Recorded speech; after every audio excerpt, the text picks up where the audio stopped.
வணக்கம் ஃப்ரெண்ட்ஸ். இந்த பயாலஜி வீடியோவில் என்ன பார்க்க போகிறோம் அப்படின்னா ஒரு நியூ மாலிகுலை பற்றி பார்ப்போம். நான் ஏற்கனவே பழைய வீடியோஸில் பயாலஜி பிளேலிஸ்ட்டில் குளுக்கோஸ் மாலிகுலை பற்றி நிறைய வாட்டி டிஸ்கஸ் பண்ணிட்டோம். இது நம்ம இப்போ ரொம்ப ஃபெமிலியராகவும் ஆகிட்டோம் glucose molecule. So glucose molecule நமக்குலாம் தெரிஞ்ச விஷயம் மோனோசாக்கரைடு. அதே மாதிரி இன்னொரு மோனோசாக்கரைடு மாலிகுலை ஒன்று பற்றி பார்க்க போகிறோம். அது என்னன்னு கேட்டிங்கன்னா ஃப்ருக்டோஸ். எழுதுகிறேன், ஃப்ருக்டோஸ். ஆக்சுவலாக இதுதான் வந்து மோனோசாக்கரைடு மீன் சுகர்ஸ்லேயே ஸ்வீட்டஸ்ட்டான சுகர் எதுன்னு கேட்டிங்கன்னா ஃப்ருக்டோஸ் தான். இது ஆஃபன் வந்து நம்ம எப்படி கூப்பிடுவோம் அப்படின்னா ஃப்ரூட் சுகர்னு கூட சொல்லுவோம் நம்ம. ஸோ அந்த மாலிகுலை பற்றி தான் பார்க்க போகிறோம். அதோட கெமிக்கல் ஃபார்முலா பார்த்தீங்கன்னா கிட்டத்தட்ட குளுக்கோஸ் மாதிரி நீங்கள் இப்போயே அனலைஸ் பண்ணியிருக்கலாம். அந்த ஸ்ட்ரக்சரை வச்சு ஸ்ட்ரெயிட் செயின் ஃபார்ம் பாருங்கள், ஸ்ட்ரெயிட் செயின் ஃபார்ம். அதை நீங்கள் பார்த்தீங்கனாலே தெரியும். ரெண்டுமே கிட்டத்தட்ட நீங்கள் எண்ணி பார்த்தீங்கன்னா கெமிக்கல் ஃபார்முலா சேமாக தான் இருக்குது. C6H12O6, 12 ஹைட்ரஜன் இருக்குது, 6 ஆக்சிஜன் இருக்குது, 6 கார்பன் இருக்குது. ஆனால் ஒரே ஒரு வித்தியாசம் நீங்கள் இப்போ கவனிக்கலாம். கார்பனுடைய ஸ்ட்ரக்சர் கார்போனியல் குரூப். நான் கார்போனியல் குரூப்னு எதை சொல்கிறேன் அப்படின்னா இந்த carbon double bonded to oxygen, அதை தான் கார்போனியல்னு குரூப் சொல்கிறேன். அது குளுக்கோஸ் மாலிகுலுக்கு இங்கே இருக்கிறது குளுக்கோஸ் குளுக்கோஸ் மாலிகுலுக்கு எப்படி அமைஞ்சிருக்கு கார்போனியல் குரூப்னு பார்த்தீங்கன்னா ஸ்ட்ரெயிட் செயினில் ஃபஸ்ட்டு கார்பன் கிட்ட இருக்குது. ஐ மீன் 1 2 நம்பர் போடலாம் கார்பன்ஸ்க்கு 2 3 4 5 6. ஸோ ஃபஸ்ட்டு கார்பனில் கார்போனியல் குரூப் இருக்குது. ஸோ அதுதான் வந்து குளுக்கோஸை டிஃபைன் பண்ணுது. வேறஸ் நீங்கள் ஃப்ருக்டோஸில் பார்த்துக்கிட்டிங்கன்னா இந்த கார்போனியல் குரூப்பு செகண்ட் கார்பன் கிட்ட ஸ்ட்ரெயிட் செயினில் செகண்ட் கார்பனில் அமைஞ்சிருக்கு. அதுதான் ஒரு மேஜர் டிஃப்ரென்ஸு குளுக்கோஸுக்கும் ஃப்ருக்டோஸுக்கும். பட் ஆனால் கெமிக்கல் ஃபார்முலா பார்த்திங்கன்னா சேம் தான். ஆனால் ஸ்ட்ரக்சரெலாம் பார்த்திங்கன்னா மாலிகுல் வேறு வேறையாக இருக்குது. ஸோ இந்த மாதிரி மாலிகுல் நம்ம என்ன சொல்லுவோம் அப்படின்னா ஐசோமர்ஸ். அதாவது கெமிக்கல் ஃபார்முலா மாலிகுல் சேமாக இருக்கும். பட் வேறஸ் அதுங்களுடைய மாலிகுல் ஸ்ட்ரக்சர் ஸ்ட்ரக்சர் வந்து டோட்டலாக டிஃப்ரெண்ட்டாக இருக்கும். ஸோ இதனால் அது ரெண்டு மாலிகுலுக்கான ப்ராப்பர்ட்டியே வேறு வேறையாக கூட இருக்கும். அதுதான் ஐசோமர் சொல்லுவான். இன்னும் கரெக்டாக சொல்ல போனால் இந்த எக்ஸாம்பிளில் இது ஃப்ருக்டோஸ் குளுக்கோஸும் ஸ்ட்ரக்சரல் ஐசோமர்ஸ். ஏன் அப்படின்னு கேட்டிங்கன்னா because of the carbonyl group. அந்த carbonyl group means C double bonded to oxygen, அதை தான் நான் கார்போனியல் குரூப் சொல்கிறேன். Carbonyl group. அந்த கார்போனியல் குரூப் தான் வந்து மாலிகுலை டோட்டலாக சேஞ்ச் பண்ணுது ரெண்டு மாலிகுலுமே. ஃபஸ்ட்டு மாலிகுல் குளுக்கோஸ் பார்ப்போம். கார்போனியல் குரூப் எப்படி அமைஞ்சிருக்குன்னு பார்த்தீங்கன்னா ஒரு பாண்டானது செகண்ட் கார்பனோட கனெக்ட் ஆகிருக்கு, இன்னொரு பாண்டை வந்து ஹைட்ரஜனோட கனெக்ட் ஆகிருக்குமே. நீங்கள் தனியாக எழுதுகிறேன்.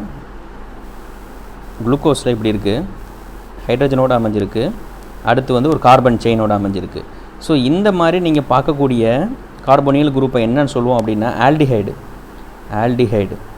ஸோ குளுக்கோஸ் ஒரு ஆல்டிஹைடு மாலிகுலாக ஆக்ட் பண்ணுது. வேறு ஃப்ருக்டோஸ் பாருங்கள். ஃப்ருக்டோஸ் எப்படி அமைஞ்சுன்னா கார்போனியல் குரூப்பில் ஒரு எண்டில் கார்பனும் இன்னும் ரெண்டுலேயும் கார்பனும் தான் இருக்குது. ஐ மீன் இங்கே தனியாக எழுதுகிறேன், இங்கேயும் கார்பன் இங்கேயும் கார்பன். அப்படின்னா இதை நம்ம என்ன சொல்லுவோம் அப்படின்னா ஃபங்க்ஷனல் குரூப்பு. இந்த ஃபங்க்ஷனல் குரூப்பை கீட்டோன் அப்படின்னு சொல்லுவோம். ஸோ ஃப்ருக்டோஸ் கீட்டோனாக ஆக்ட் பண்ணுது. இது ஒரு முக்கியமான டிஃப்ரென்ஸுங்க ரெண்டு மாலிகுலுக்குமே. ரெண்டுமே மோனோசாக்கரைடு தான், பட் மாலிகுல் ஸ்ட்ரக்சர் டோட்டலாக மாறுறதுனால டிஃப்ரெண்ட் ப்ராப்பர்ட்டிஸில் இருக்குது. ஸோ கீட்டோன் ஆக்ட் பண்ணுது ஃப்ருக்டோஸ். ஸோ நம்ம வந்து இப்போ நேச்சரில் நம்ம ஸ்ட்ரெயிட் செயினில் ஸ்ட்ரெயிட் செயினில் நம்ம ஃபஸ்ட்டு போட்டிருக்க மாதிரி ஸ்ட்ரெயிட் செயினில் நம்ம வந்து அப்சர்வ் பண்ணுறது இல்லை. ஆக்சுவலாக நேச்சரில் எக்ஸிஸ்டிங் அது எப்படி இருக்குன்னா சிக்லிக்கல் ஃபார்மில் இருக்குது. நம்ம ஏற்கனவே குளுக்கோஸோட ஃபஸ்ட்டு இன்ட்ரோடக்ஷன் வீடியோவில் பார்த்தோம் எப்படி வந்து இந்த ஸ்ட்ரெயிட் செயின் வந்து எப்படி வந்து சிக்லிக்கல் ஃபார்மாக மாறுது அப்படின்னு. ஸோ ஆன்டி கிளாக் வைஸில் பெண்ட் பண்ணோம் அப்படின்னா ஐ மீன் இது கீழே வருது, இந்த பக்கம் மேலே போகுது. அப்படி பண்ணோம்னா இது ஃபஸ்ட்டு கார்பன். அந்த ஃபஸ்ட்டு கார்பனில் கார்போனியல் குரூப் இருக்குது. ஆக்சுவலாக குளுக்கோஸ் என்ன பண்ணுது அப்படின்னா 5th கார்பனில் இருக்கக்கூடிய ஆக்சிஜன் ஆனது நியூக்ளியோஃபிலிக் அட்டாக் பண்ணுது. ஐ மீன் ஒரு சுச்சுவேஷனில் இது ரெண்டும் கிட்ட மீட் பண்ணும்போது ஐ மீன் இந்த ஆக்சிஜனும் இந்த கார்பன் மீட் பண்ணும்போது ஆக்சிஜன் நம்ம ஏற்கனவே தெரியும் electronegative element. So it really wants to hog electron with கார்பனோட எலக்ட்ரானை ஷேர் பண்ணிக்க பார்க்குது. ஸோ இந்த ஹைட்ரஜனோட எலக்ட்ரானை பிடிங்கிட்டு இதை தனியாக கழட்டி விட்டுருது, ஹைட்ரஜன் புரோட்டானை மட்டும் கழட்டி விட்டுருது. ஸோ இந்த பாண்டை வச்சுக்கிட்டு இந்த இடத்துல ஒரு பாண்டை ஃபார்ம் பண்ணிடுது. கார்பனோட ஆக்சிஜன் பாண்ட் ஃபார்ம் ஆகிடுது. ஸோ அதனால் இது ஒரு சிக்லிக்கல் ஃபார்ம் வருது. ஸோ இந்த சிக்லிக்கல் ஃபார்ம் பார்த்தீங்க அப்படின்னா ஒரு 6 மெம்பர் ரிங்காக இருக்குது. ஐ மீன் ஒரு ஹெக்ஸகன் ஷேப்பில் இருக்கிறத நீங்கள் பார்க்கலாம். அதுதான் வந்து அந்த ஒரு விஷயந்தான் வந்து ரெண்டுத்துக்கும் பெரிய வித்தியாசத்தை கொடுக்க போகுது. அடுத்து ஃப்ருக்டோஸில் எப்படி அது சிக்லிக்கல் ஃபார்ம் ஆகுதுன்ற சொல்கிறேன். இது ஏற்கனவே சொல்லிட்டேன். நீங்கள் மறுபடியும் ஒரு தடவை என்ன ப்ளேலிஸ்ட்டில் குளுக்கோஸோடைய சிக்லிக்கல் ஃபார்ம் அதெல்லாம் ஒரு வீடியோஸ்லாம் ஒரு தடவை பார்த்துட்டு வந்தீங்க அப்படின்னா உங்களுக்கு ரொம்ப நல்ல ஒரு ஐடியா கிடைக்கும் இந்த வீடியோவுக்கு. ஸோ இப்படி அது வந்து சிக்லிக்கல் ஃபார்ம் பண்ணுது. ஸோ இந்த கார்பன் இந்த கார்பனில் இருந்த டபுள் பாண்ட் என்ன ஆகுது அப்படின்னா ஆக்சிஜன் இந்த பாண்டை மறுபடியும் எடுத்துக்கிட்டு வாட்டரில் இது எல்லாமே அக்வஸ் சொல்யூஷனில் கலந்துருக்கு வாட்டரில் கரைஞ்சிருக்கிறதுனால ஒரு ஹைட்ரஜன் புரோட்டானை வாட்டர்லேருந்து எடுத்துக்கிட்டு ஆக்சிஜன் பாண்டை ஃபார்ம் பண்ணிக்குது. ஸோ இப்படி சிக்லிக்கல் ஃபார்ம் பண்ணுது குளுக்கோஸ். வேறு சேம் மெத்தடு தான் ஃப்ருக்டோஸ்க்கு ஒரே ஒரு வித்தியாசம் என்ன அப்படின்னு ஏற்கனவே சொல்லிட்டேன். கார்போனியல் குரூப்பு 2வது கார்பனில் இருக்கிறதுனால இந்த 5th கார்பனில் இருக்கக்கூடிய ஆக்சிஜனானது அப்பயும் நியூக்ளியோஃபிலிக் அட்டாக் பண்ணுது.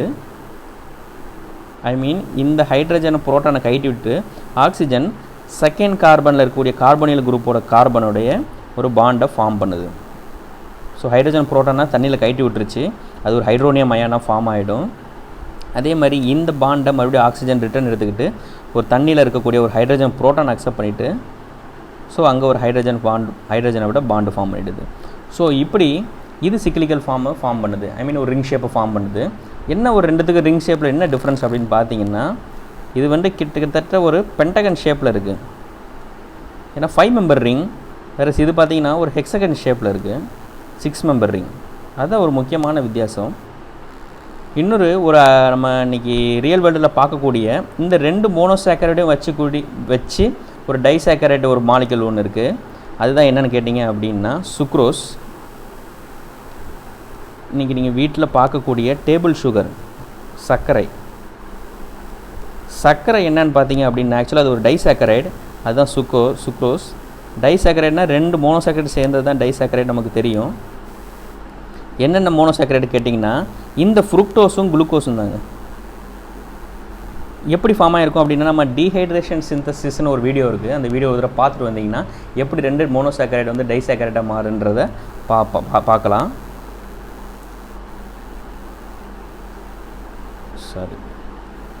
ஒரு ஃப்ருக்டோஸும் ஒரு குளுக்கோஸும் சேர்ந்து டீஹைட்ரேஷன் சிந்தசிஸ் ப்ராசஸ் மூலம் சுக்ரோஸ் ஃபார்ம் ஆகுது. அது எப்படின்றது இங்கே ஒரு தடவை சொல்கிறேன் நான்.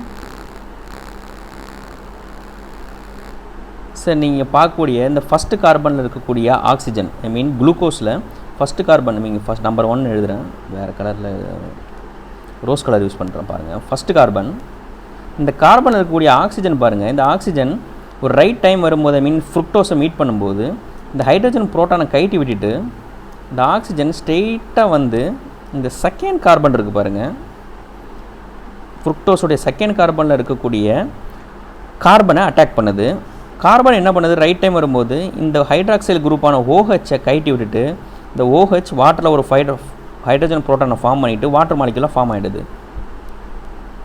ஸோ இப்படி டீஹைட்ரேஷன் சிந்தசிஸ் மூலம், டீஹைட்ரேஷன் சிந்தசிஸ் நம்ம ஏற்கனவே படிச்சிருக்கோம். இந்த மோனோசாக்கரைடு 2 மோனோசாக்கரைடு சேரும்போது வாட்டர் மாலிகுலை லூஸ் பண்ணிவிட்டு இவங்க டைசாக்கரைடாக மாறிடுவாங்க. அதுக்கு தான் டீஹைட்ரேஷன் சிந்தசிஸ் வீடியோ ஒரு பார்ட் வந்தீங்கன்னா ரொம்பவே நல்லா உங்களுக்கு புரியும். அதுதான் நீங்கள் ஷார்ட் ஃபார்மில் நான் இந்த இடத்துல ஒரு பிக்சரை ரெப்ரசென்ட் பண்ணியிருக்கேன். ஒரு வாட்டர் மாலிகுலை லூஸ் பண்ணிவிட்டு ஆக்சிஜன் குளுக்கோஸோடையும் ஃப்ரக்டோஸோடையும் பாண்ட் ஃபார்ம் பண்ணி டைசாக்கரைடாக மாறிடும். ஸோ உங்களுக்கு புரிஞ்சிருக்கும்னு நினைக்கிறேன் ஃப்ரெண்ட்ஸ். தேங்க்யூ.